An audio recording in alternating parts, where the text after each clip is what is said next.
د وړو تمویلونو پیل به د هیواد په اقتصادي ثبات کې رغنده رول ولوبوي. واړه تشبثات او کاروبارونه په هیواد کې د کار او شغل په رامنځته کېدلو او اقتصادي پیاوړتیا کې مهم رول لوبوي. افغانستان هم د وړو کاروبارونو د ودې لپاره مناسب امکانات او استعدادونه لري چې هم د اهمیت په کتو اسلامي امارت د لومړي ځل لپاره د عامو او بېوزلو خلکو، بزګرانو او وړو کاروباریانو د مالي ملاتړ په موخه د وړو تمویلونو مؤسسو د تنظیم او څارنې مقرره جوړه کړه. د دې مقررې اصلي موخه د هیوادوالو په ځانګړي ډول د بېوزلو د اقتصادي هوساینې په موخه د وړو مالي تمویلونو برخې لپاره د ځواب ویونکي شفاف او پایدار چاپیریال رامنځته کول، ساتل او څارل دي. د دغه مقررې پر اساس به د وړو تمویلونو مؤسسې د افغانستان بانک د مقرراتي چوکاټ په رڼا کې د خوندي او مناسبو مالي خدمتونو د وړاندې کولو له لارې د پانګوالو لپاره د ګټې زمینه مساعدوي او د هیواد په اقتصادي پرمختګ کې به مرسته کوي.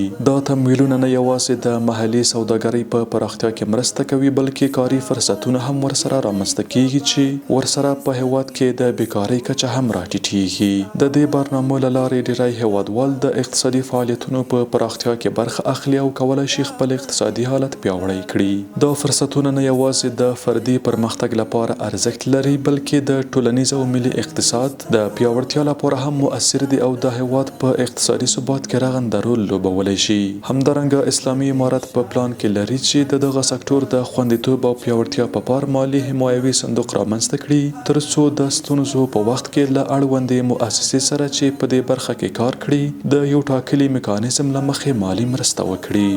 جوړې بدې شاړې کړم ښایسته به دې سوچند کړم